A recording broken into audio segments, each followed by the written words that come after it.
সকলকে সালাম জানিয়ে শুরু করতেছি।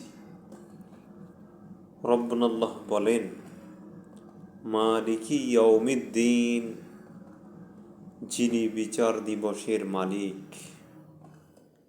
বিচার দিবস মানে কিয়ামত যেদিন হবে, যেদিন মানুষের কাছ থেকে প্রতিদান নেওয়া হবে, যেদিন মানুষের কাছ থেকে তার জীবনে যা কিছু করেছে তার ফলাফল নেওয়া হবে, সেই দিনের মালিক হলেন রব্বুনা আল্লাহ, আমাদের প্রতিপালক আল্লাহ।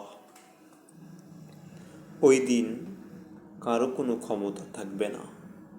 আল্লাহ বলেছেন, কুলিল্লাহুম্মা মালিকাল মুলক, বলুন তিনি হলেন মালিকাল মুলক, জগৎ সমূহের রাজাধিরাজ।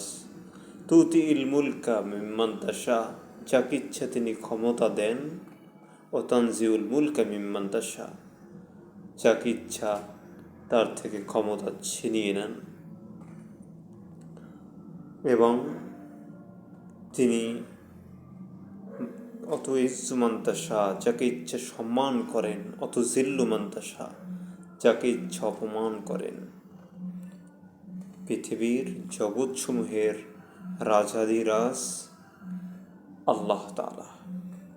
তিনি যাকে ইচ্ছা ক্ষমতা দেন, যাকে ইচ্ছা ক্ষমতা থেকে নামিয়ে দেন, যাকে ইচ্ছা সম্মান দেন, যাকে ইচ্ছা সম্মান থেকে অপমানিত করেন।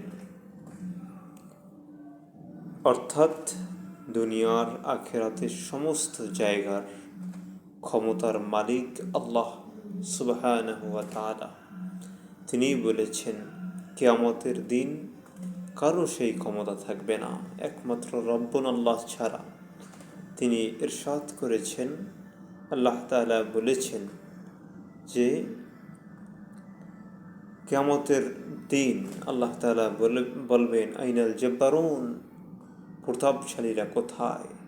আইনাল মুতাকাব্বিরুন, অহংকারকারীরা কোথায়?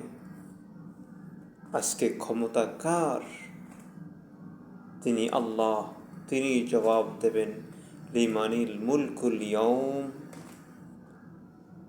আজকের ক্ষমতা কার?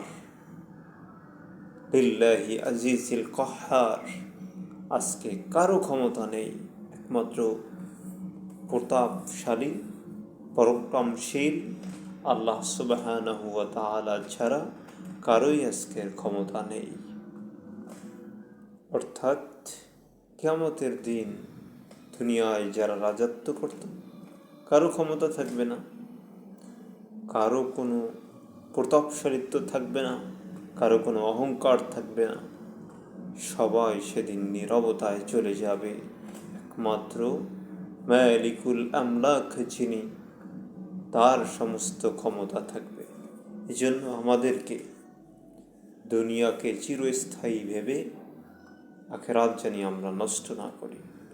সেই রবের কাছে কিন্তু ওই দিন মালিকি ইয়াউমিদ্দিন, বিচার দিবসের মালিকের কাছে সেদিন ধরা খেতে হবে।